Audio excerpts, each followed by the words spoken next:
Hey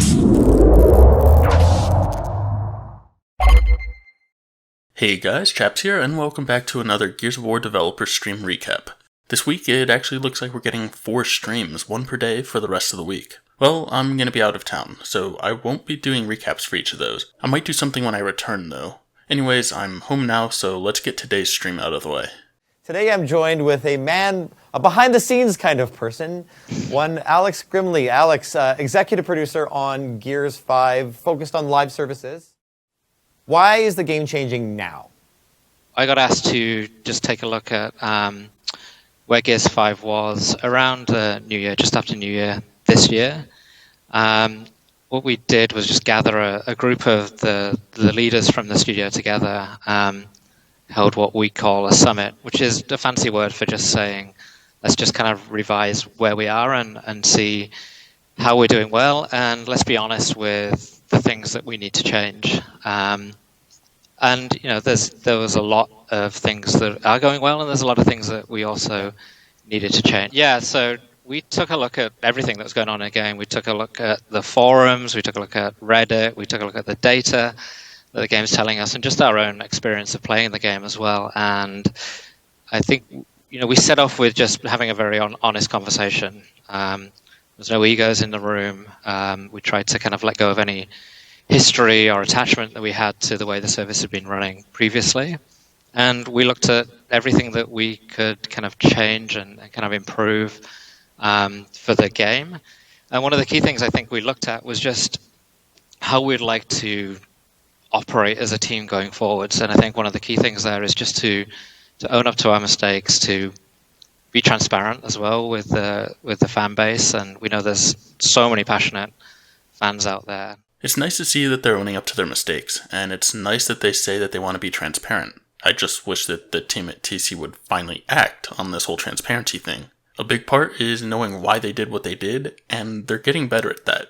But what about actually engaging in discussion about the controversial topics? Not just having a statement like, we hear the feedback. I mean having a real conversation.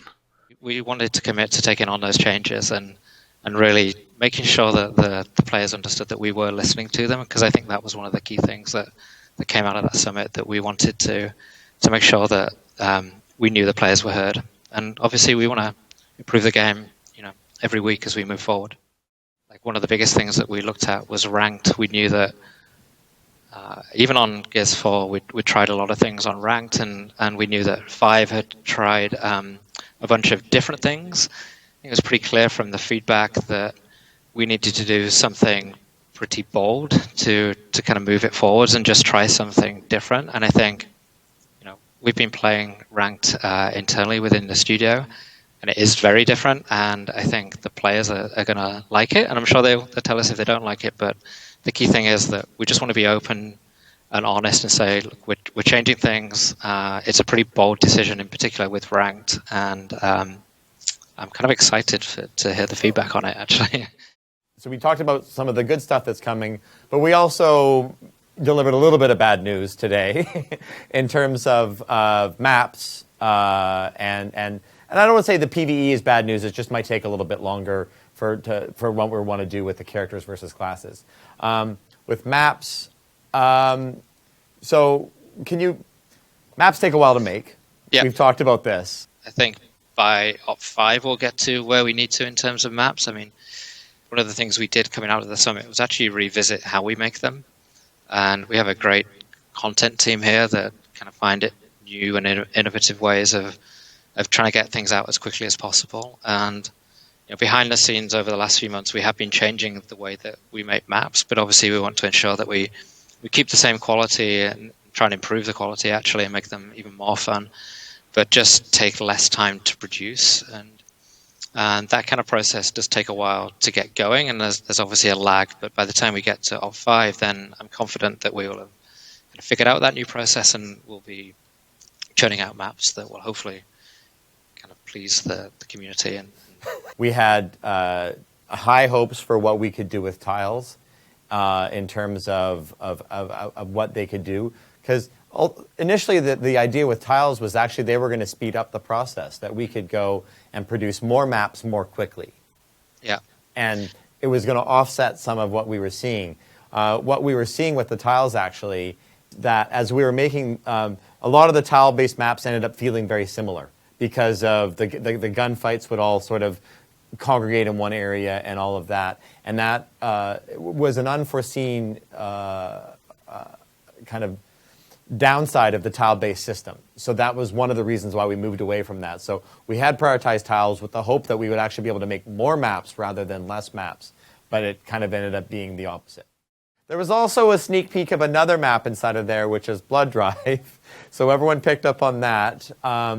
For those of you that are asking, why Blood Drive? We hate Blood Drive. The funny thing is about Blood Drive is for the amount that people complain, it ends up in Gears 4 is one of the most consistently voted for maps in the map selection system whenever people are choosing kind of before a match. So as much as you guys don't like Blood Drive, the silent majority in this scenario rules that, which is why it was one of the ones that was decided to be a port. But let's talk about ports, because is it as easy as copy and pasting? I wish it was, but it's not. There's a lot of new systems and kind of considerations that we need to take into account, obviously, with the way Gears 5 was developed, and just we always try and improve the way that we make content, make it look better, trying to improve our quality, and with that obviously comes work and cost. So we have to really crack open the old maps, as we call them, and do a fair amount of work to them to make them up to the level and kind of standard and quality definition that we'd expect for Gears 5. So it's not a copy and paste. I wish it was, otherwise we'd have a lot more maps out right now. But we would literally just be rolling out all of the Gears 4 maps into the game right now. Exactly, yeah. And for those of you that are asking, OP4 and OP5 is going to be, but let's talk about OP4 actually. OP4 is going to be a combination of old maps as well as the new one. So we're going down that path, and then Gears 5, OP5 will have more new maps than we have delivered in a previous operation. So we're quite excited about the depth and such inside of that. The other one that is one that is a big one, and is the separation of class versus the role of hero characters inside of Horde, and that's unfortunately something we tried to get into OP4, but is not going to make it until OP5. That's actually surprising. I didn't expect to see it in Operation 4, so the fact that they tried getting it into 4, it's kind of surprising. I kind of hoped that it might be a mid-operation update type thing, but oh well, OP5 it is then. So by decoupling characters and classes, I think it allows obviously the fans to kind of engage with more content more easily, and hopefully have more fun and experience more of the game. We were just one of the big things we wanted to look at going into the summit was just how we expand or make available more areas of the game to play to more people. So that was one of the main reasons that we did that. We wrote up a number of principles or kind of statements, I guess, on the board, and one of the key ones was that we must value the time players play the game, and we definitely didn't think that we were giving that recognition previously. So we can touch on the earnable currency, because I think this is one of the best ways that we actually try and hit against that goal or that statement. So it seems pretty obvious now, but it is an earnable currency. You can earn that. You can earn that through the tour. We're going to make basically all the content, apart from some promotional content, available to the player to earn. I question how earnable this will really be. Is it all technically earnable, but it's going to require a crazy grind? So while it's not that hard to pick and choose a couple of items, it's virtually impossible to get everything. Who knows? I guess we'll need to watch the next streams to find out.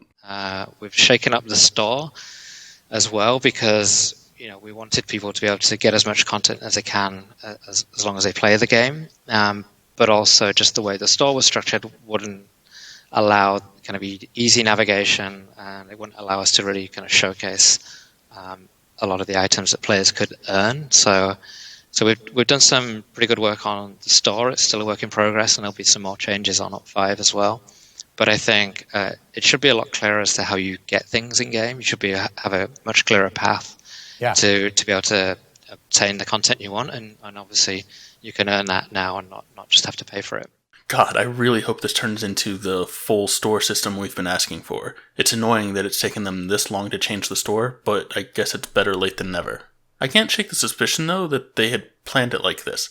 Leave the store as a FOMO cash cow at launch to rake in the big bucks. Then once things settle a bit, they can pretend to listen and actually deliver on what they know people want.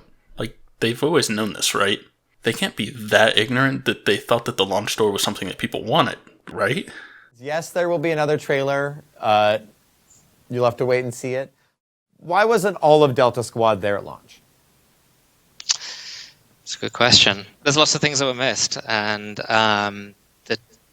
everything is done with best intent, obviously, at the time. I think we all, not always, but we certainly at times underestimate the power of Delta Squad and just how attached people are to those. And when obviously you're making something new, you try and expand the brand, you try and add new characters, you try and add new interesting things to the game. And obviously when Gears 5 launched, that's the kind of the goal and the ideas that the team were trying to achieve. Could we have got back to kind of Dom sooner? Absolutely, I think. But that's definitely something learned as we go forward. We should never underestimate the power of the kind of original cast or the kind of key characters that people love in the game. And this was a little bit of a roadblock for us being able to roll out characters at a faster rate, was the having to develop abilities to go with each character. And that, because it's not just picking an ability that is cool, it's then picking an ability, then having to balance it against all the other characters, having to have skill cards that relate to that. So it is a fairly complex process that the vast majority of people don't enjoy playing Guardian. And we are looking at it, we're reworking it, we're going to bring it back as a special event early on in OP4. We're going to see how it feels and how people play it, and if it does well, then you never know. Sounds like we may actually be getting Classic Guardian, so if you enjoy Guardian, make sure you play the crap out of this special event, and maybe it will turn into a full-time playlist. The vast majority of characters coming into OP4 will not be playable in PvE initially, because they don't have abilities associated with it. More similar to what happened with the Carmines when we brought them out in the middle of the last operation, or in the middle of this operation, I should say. So we recognize it's frustrating initially, but that is the only way that we were able to increase the amount of characters that we could bring into the game at this juncture, because we didn't want to wait and hold all those characters until we could properly separate characters and classes. All of the abilities and stuff, we'll talk about which character gets the PvE abilities, and we're going to show it off hopefully on stream on Friday.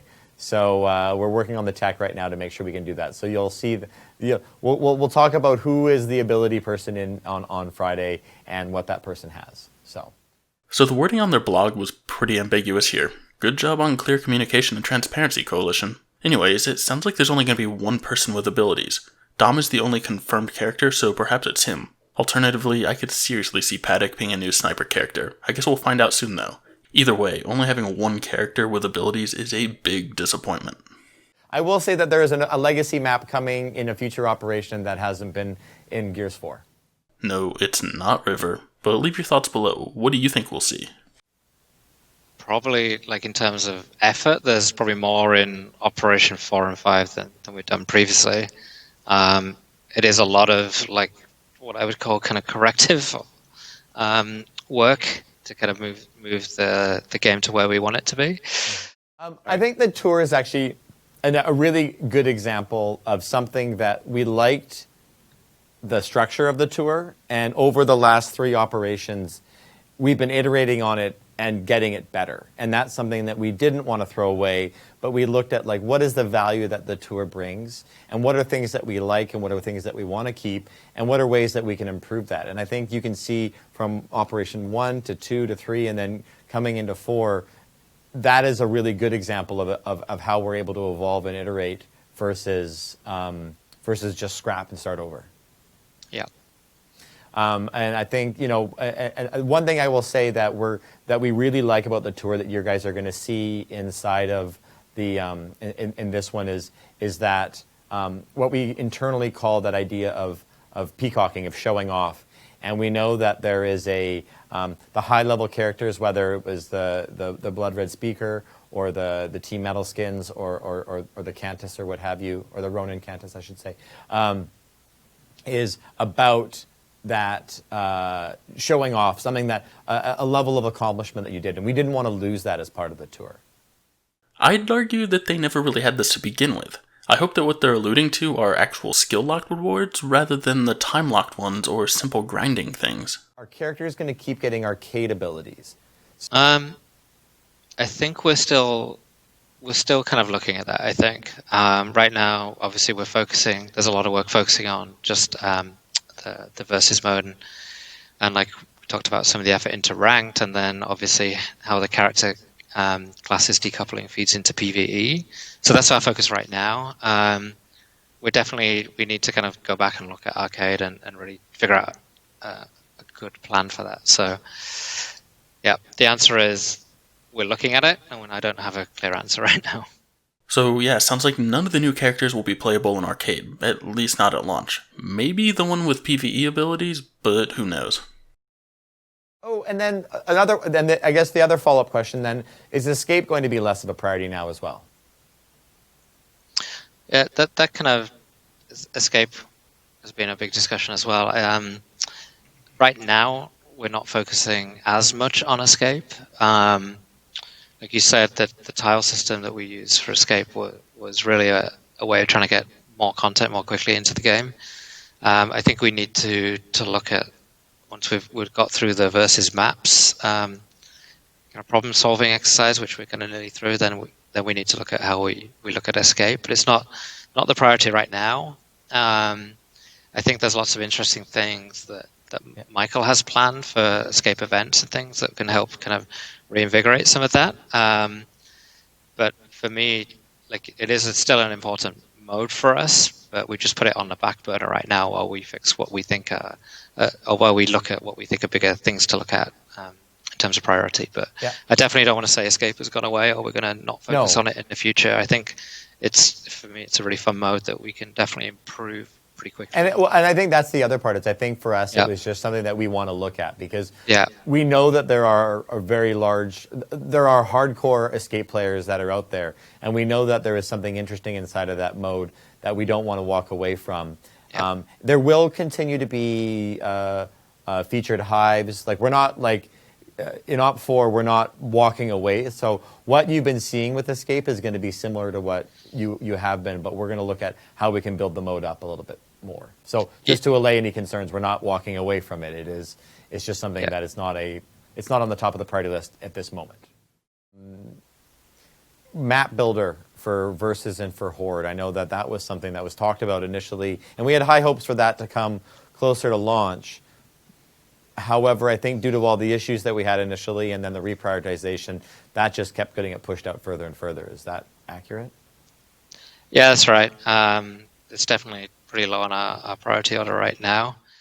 Jote, who will be on tomorrow to talk about Ranked, is an excellent person as our gameplay designer to speak to the world of free-for-all. So save those questions and ask him from that standpoint. So we're going to get some FFA news this week, eh? For starters, I assume that free-for-all will finally be moved to ranked. I also hope that they're going to discuss some plans to move free-for-all to standard maps. I don't think this is something they're going to be doing right at the launch of Operation 4, but hopefully it's something they do in the middle of Operation 4, or they at least discuss their plans to do it in Op 5. Is this a soft relaunch for Gears 5? That is an interesting question. I wouldn't call it a relaunch. I think we're evolving what we're doing. Yeah. It's definitely not big enough, or I don't want to be kind of too presumptuous and call it anything like a relaunch. I just think what this is us saying we're listening and that we hear you. And I know there's a lot of feedback thinking that like we're disconnected from the feedback in the forums, and we're not. The team are very close to it, and sometimes the team are frustrated with the process and frustrated with some of the leadership and myself, and there are frustrations. And I think this really is like saying to the players, like, we're listening, and we're going to start to listen more closely, and also be more transparent with what we're doing as well, so that the players can kind of come on that journey with us rather than being kind of in the dark and not really knowing what's going on or if we're listening. So it's not a relaunch, it's just a change in the way we're working, I think, is the best way to describe it. But I want to maybe just take one thing and talk a little bit about that transparency. So we've given an idea of where we are with Op5, because we know at a high level these are the features that we're working on. The quitter mitigation, the separating classes versus characters. We know they're going to make it in Op5, but the process is still, the destination is there, but the journey is not quite mapped out 100% just yet. So we are going to be more transparent. We're not necessarily going to be talking about those specifics of those changes until a bit closer, because there needs to be certainty, because we don't want to say one thing that is not accurate. Is that fair? Yeah. I think we need to kind of be honest if things aren't going to make it. But we would like to have some degree of confidence in what we talk about, especially as you communicate. So yeah, like I said, it's all about finding that balance, and hopefully the people start to notice that we're swinging the balance towards transparency as much as we can, and we're going to try and push against that as much as we can as well. Sometimes we might overstep a bit, but that's fine. I'd rather be overly transparent than not. Yeah. But you see, they're still not being transparent. Yeah, they're starting to tell us a bit more, but they're basically just at the point now where they're starting to share news a little bit earlier. They keep talking about how they don't want to share things until they're confident in being able to deliver. Where's the actual discussion and community engagement to help shape these changes, though? Fans want to give meaningful and impactful feedback along the way to make a better product, not to mention being reassured that the coalition is actually moving in the right direction. All TC is doing now is lengthening that feedback loop and shooting themselves in the foot. And then the full patch notes are going to come out on Monday, just like we always do. We always put the patch notes out the day before the operation launches, so you'll see all of that. So a lot of those changes that Alex was talking about. So we've got our 3 big buckets of things that we've worked on, but then there's a whole bunch of, whether it's bug fixes and or just minor balance adjustments and tweaks and so on and so forth. That's all going to be put forward together on Monday for you guys to review. And patch notes on Monday, no surprise there. This was a surprisingly info-packed stream. I guess that's what we get by them doing a stream right after a big announcement. Overall, the content was pretty good. The audio was still way too low, and I had to crank that way up, but whatever, I don't think you'll ever learn how to run a stream properly. Anyways, drop this a like and subscribe if you think we earned it. I'll be out of town the rest of the week, but I'll see you all online when I get back. And as always, thanks for watching.